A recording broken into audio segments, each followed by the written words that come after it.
is Rebecca Tepper, and I'm the chair of the CLG. I'm the chair, actually, of the coordinating committee for the CLG. And it's my pleasure to welcome you all here today on behalf of the coordinating committee.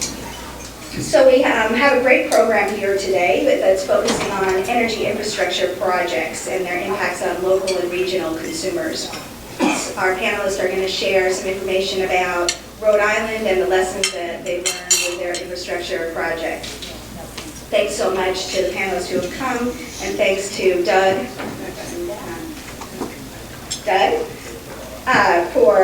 who's with the Energy Council of Rhode Island, who did much of the organization for today's meeting and helping us get the panelists and the speakers. So it's now my pleasure to introduce our keynote speaker for today, Seth Magaziner, who is the treasurer of Rhode Island. All of you have on the table a bio for the treasurer, so I encourage you to read his information and about his career. But I'll just say two quick words, which is he came into office in January 2015 and has been focusing very much on economic growth and financial stability for all of Rhode Islanders. Of particular interest to this group is he also was instrumental in forming the new green financing program at the Infrastructure Bank here in Rhode Island, and really interested to hear about how that works. So welcome to the CLG.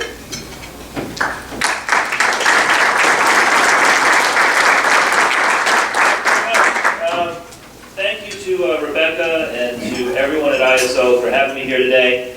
I also want to recognize, I see a number of Rhode Island notables in the crowd, but I'll keep it short. And I do want to recognize, right, I saw Mackie Cleary from the PUC who's here.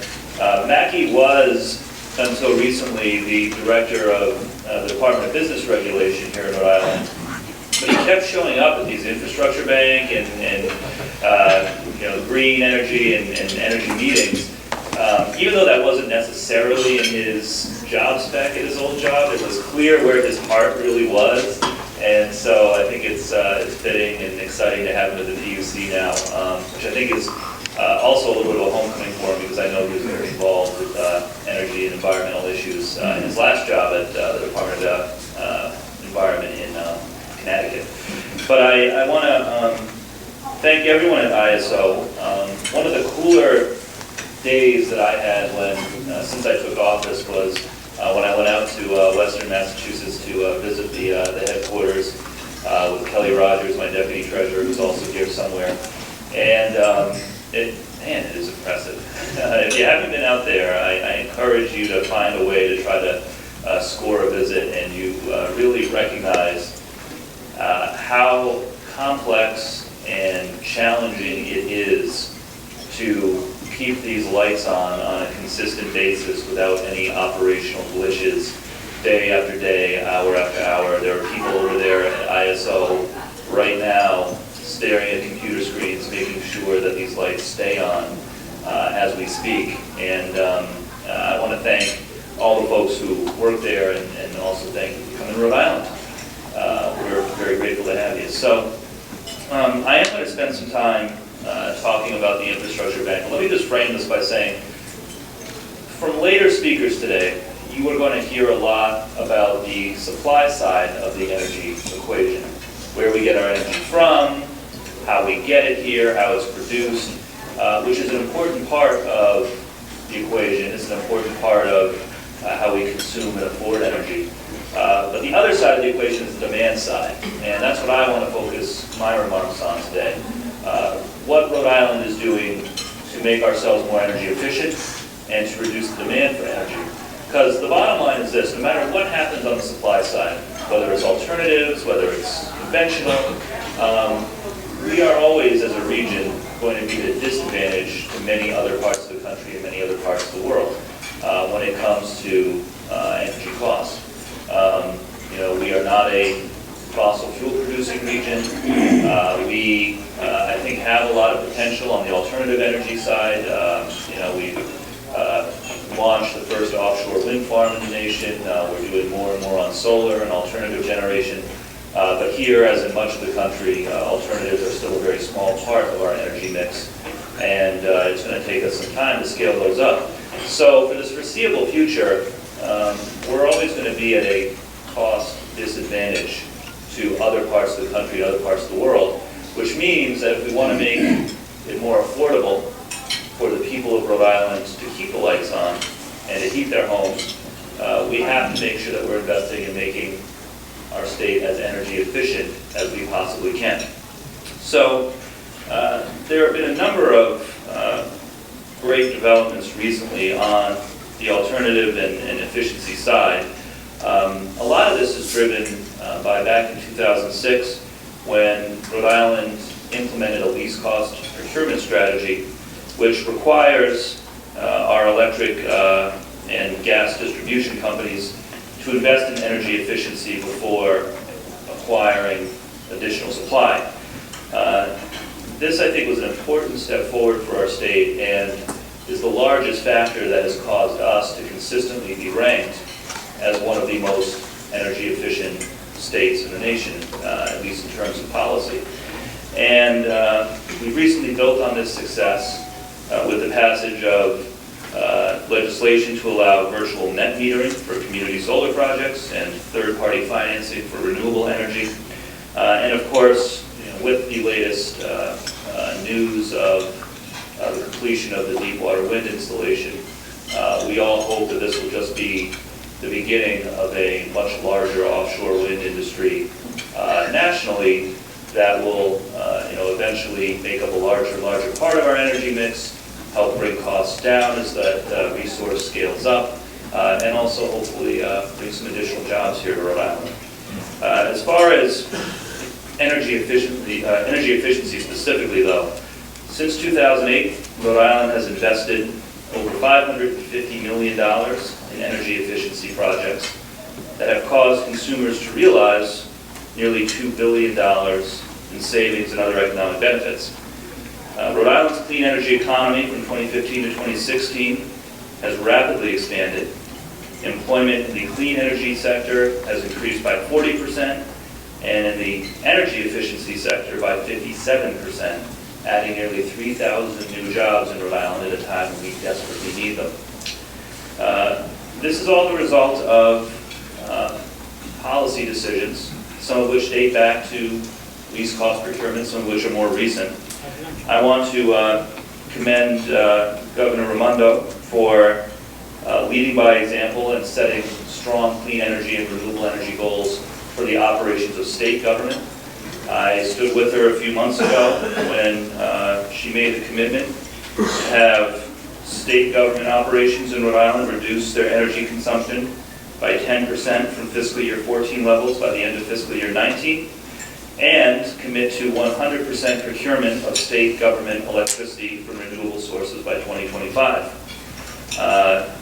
The announcement that day also included a strategy for reducing fossil fuel use and greenhouse gas emissions from the state vehicle fleet, and achievement of a high standard for green building, operations, and maintenance at all state facilities.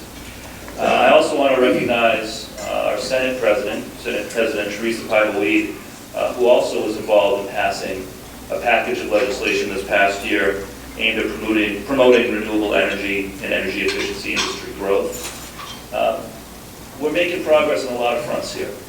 We're making progress on a lot of fronts, and we're doing it in a collaborative way.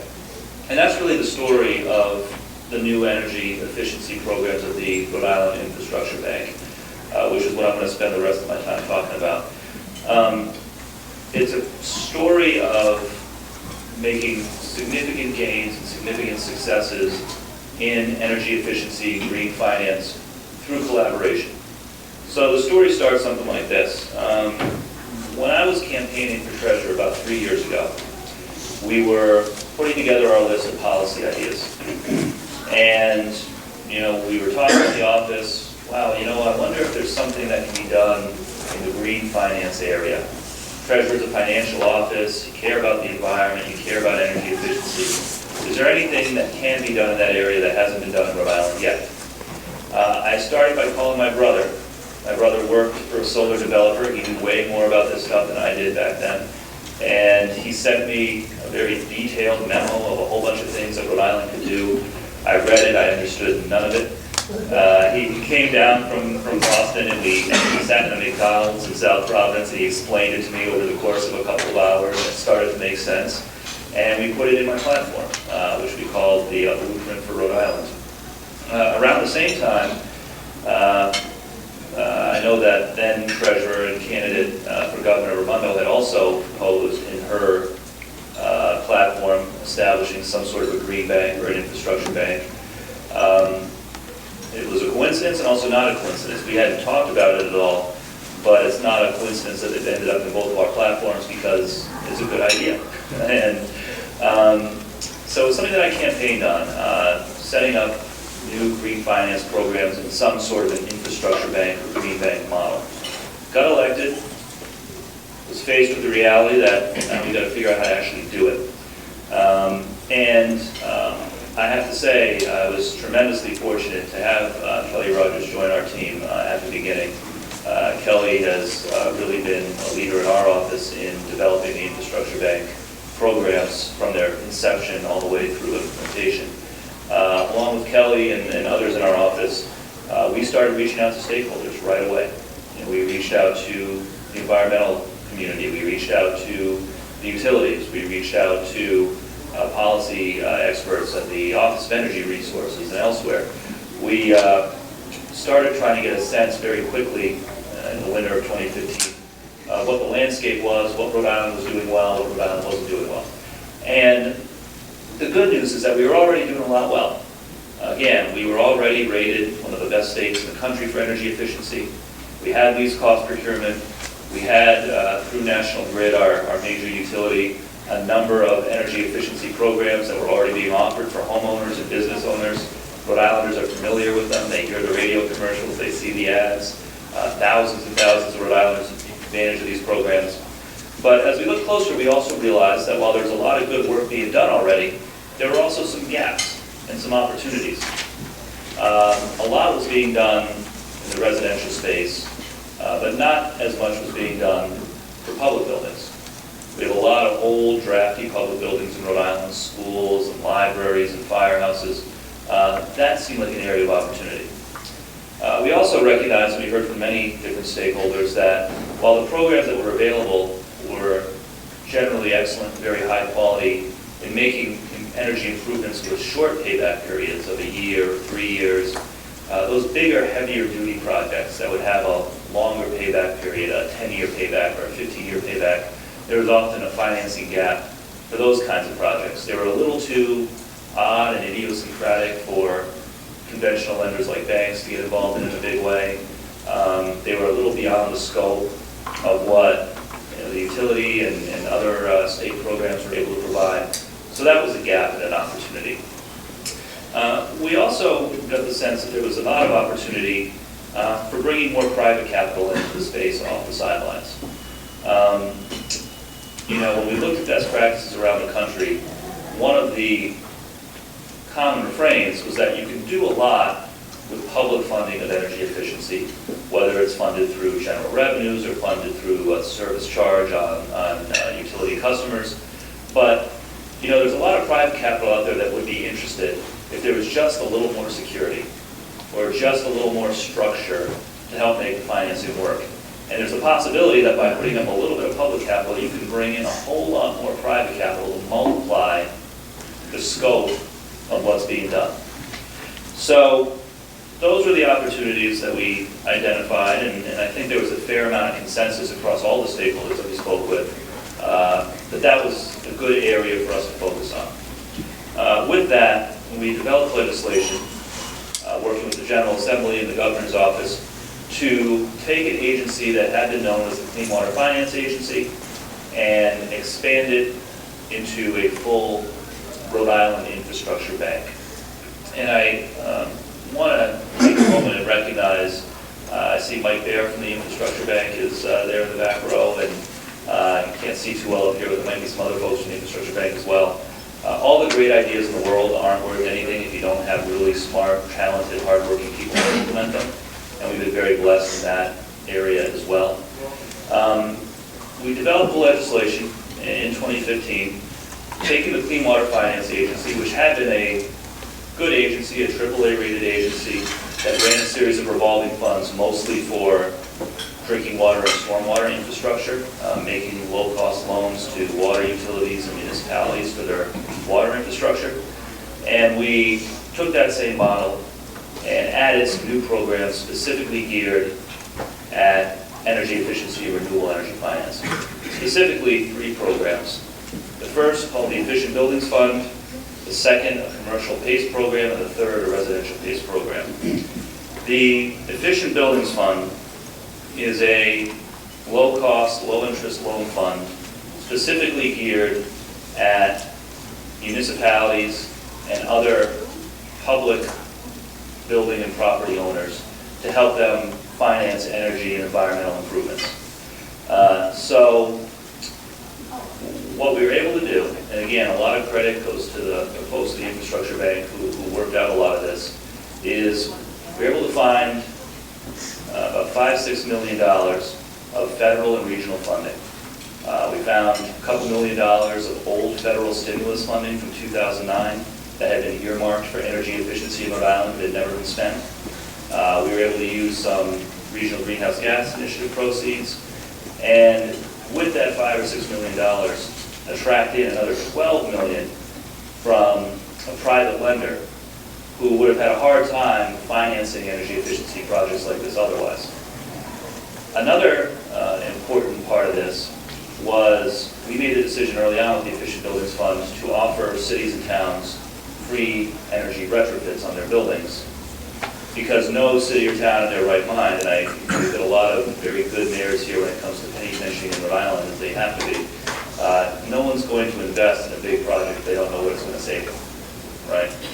And investing a little bit of this upfront cash in free energy retrofits, I think, was crucial in getting this program up and running and lowering those barriers to entry for participation. When all was said and done, we received applications from 27 cities and towns and school districts totaling more than $60 million in demand for project financing.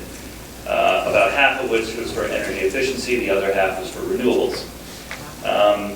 27 applicants, to put that in perspective, Rhode Island only has 39 cities and towns, so there's clearly widespread interest in what we were offering.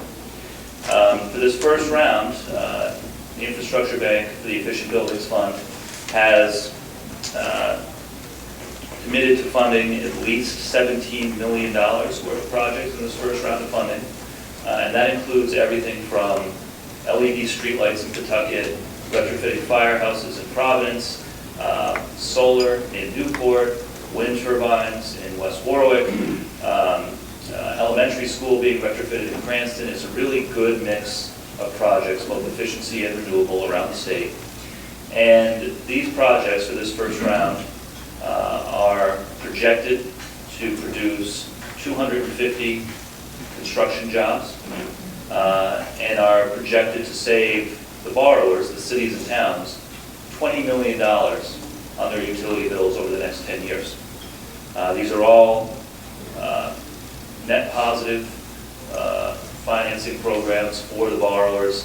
They're seeing upfront savings very early on, and they're able to get terms, both in terms of a discount to their normal rate of borrowing and in some cases a longer term of loan than is typically available as a result of the financing model, where a little bit of public funding is being used to help draw in a lot of private capital. 250 jobs, $20 million of energy savings for cities and towns that desperately need it, enough energy saved to power, I believe it is 700 homes a year. This is a big deal, and it's just the first round. We're currently in the process of pulling together the financing for a second round of funding through the Efficient Buildings Fund, which we anticipate will be released next year, and this program will continue to grow and revolve over time. So that's the Efficient Buildings Fund. Second, we took a look at starting up some PACE programs around. That's property assessed clean energy. I usually have to explain to people what a PACE program is, but I think that with this audience, chances are you already know. But basically it is a financing program geared at private property owners, both commercial and residential. It's structured as a tax lien on that property, which allows, again, private capital to come in, fund projects that otherwise they wouldn't be able or willing to do on terms that are very friendly to the building owner. And on this one, we have to give a lot of credit. I know there's some folks here from Connecticut. The Connecticut Green Bank was tremendously helpful as we work on. Can you hear me now? All right. The Connecticut Green Bank was tremendously helpful as we were working on forming the commercial PACE program here in Rhode Island. Connecticut, of course, has one of the oldest and most successful PACE programs in the country. We went out to Hartford a number of times to meet with them. They've been very helpful in helping us get commercial PACE going here in Rhode Island. We're very excited about commercial PACE. Applications have started to come in. Lenders are lining up to participate. Several municipalities have already opted into the PACE program, commercial PACE program. We anticipate that the first commercial PACE loan will be made in Rhode Island in late October or early November. The first PACE-financed energy efficiency project will be completed by the end of the year. This is just the beginning. I think based on the success that commercial PACE has seen in Connecticut, we believe that over time there can easily be $5 to $6 million a year of PACE projects being funded, commercial PACE projects, once we scale up and possibly beyond in the future. And then there's residential PACE. Residential PACE, which those of you who work in this industry know, is always the tricky one to figure out.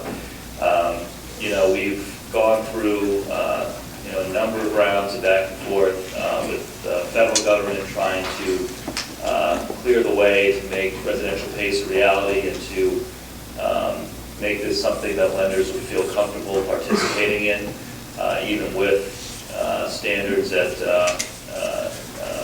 when it comes to mortgage repurchase. But I'm optimistic.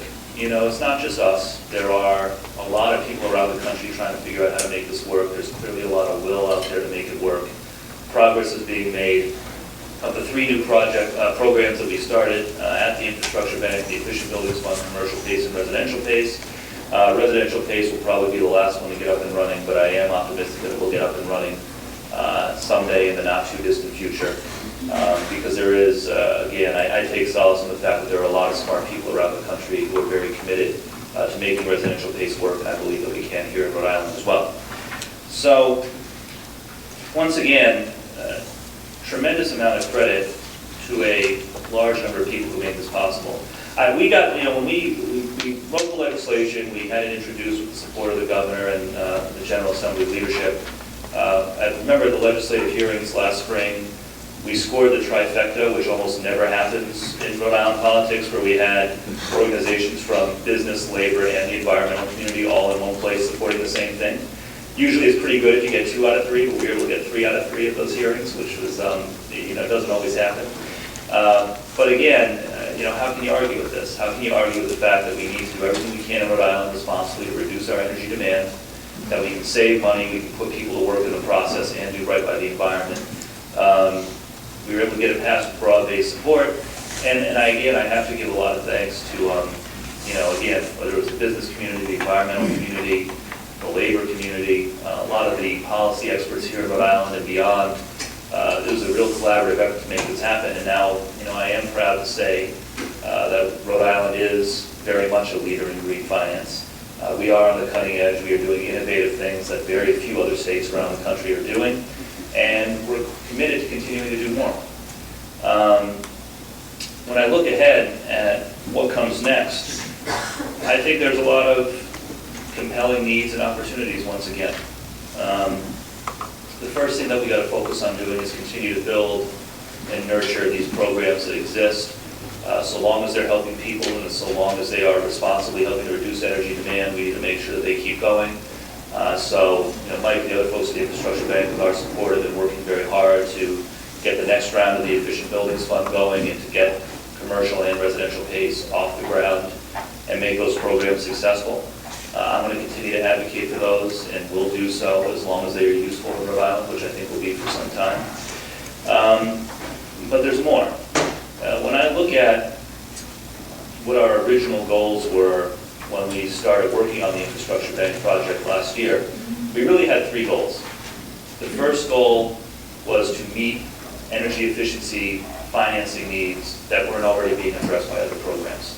To find those gaps where there weren't programs that are already adequately addressing them, and to try to address those. And we did. You know, we're targeting public buildings, we're targeting large, complicated energy efficiency projects, things that the more traditional financing methods weren't always reaching. The second goal was to get private capital into the game, off the sidelines, to try to see if we could find models where you use a little bit of public money to multiply your impact by drawing in lots of private money. And again, all 3 of these new programs, Efficient Buildings Fund, Commercial PACE, and eventually Residential PACE, are built on that model and seem to be working. And then the third goal, and one that I think we still have to do some work on in Rhode Island, is we wanted to create a one-stop shop for Rhode Islanders. You know, there's so many good things being done in this area by the private sector and by the public sector. Lots of different programs out there on energy efficiency finance and on renewable finance, that if, you know, I'm a new homeowner, if, you know, you're looking for something to do with your house, it's overwhelming sometimes how many different programs there are and how to choose between them, and even knowing where to go, which agency or which company or which you know, other provider offers these programs. So I think we need to continue to strive in Rhode Island to really create a resource where consumers can go and see everything in one place and be able to compare and contrast and figure out what's right for them. You know, that was one of the few original goals that we set out that I think we still have a good deal of work to do on. Trying to create that one-stop shop for Rhode Islanders where they can get all the information they need. Other work that needs to be done in this area of energy efficiency finance, and this is not limited to Rhode Island. I mean, these are national challenges, but they're things that we, you know, one of the things of being a national leader is that then it's on you to start grappling with national challenges. We know that there's more that needs to be done in the energy efficiency space when it comes to multi-tenant buildings, both residential and commercial. There is still that fundamental disconnect where if you have one group of people, the tenants who are paying the utility bills, and another party that owns the building, it can be difficult to align the incentives in a way where the building owner sees it as being worthwhile to really invest in efficiency or renewables. So that's something that we need to continue to work on and think through. What are the best practice models or new innovative models to deal with multi-tenant? We need to think about how we do better and do more for lower income communities.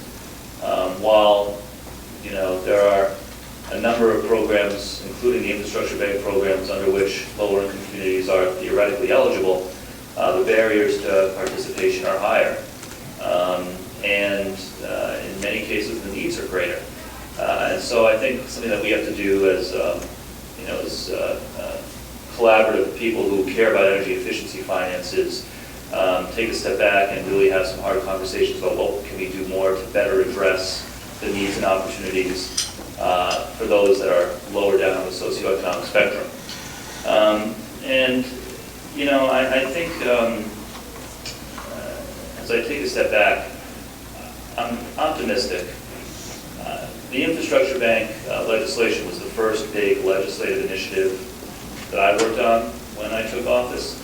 And as a newcomer to government, as somebody who had never been in an elected office before, you know, I didn't know what to expect. I didn't know how hard it was going to be to get it done. And I'm not saying it was easy, but we got it done. And these programs, the Efficient Buildings Fund, Commercial PACE, they're active, they're growing. We're seeing demand for participation both from borrowers and from lenders. We had broad stakeholder support. You know, folks who maybe on some energy-related issues have differences with each other were able to come together on this and work collaboratively to talk about energy efficiency and energy efficiency finance. Overall, it was a tremendously heartening and inspiring experience, and something that I was very proud to be a part of and to continue to be a part of. So that's why I'm optimistic that even though we have remaining challenges in the energy efficiency space, I do think that we will meet them over time. I do think that we'll continue to make progress in this area, and we will do this in an ever smarter and more efficient and more impactful way. So I'll stop there and just thank you all again for the work that you do. I know, and again, I see a lot of familiar faces. I know a lot of folks are active in the energy efficiency space. It's something that's clearly, very important to me and close to my heart.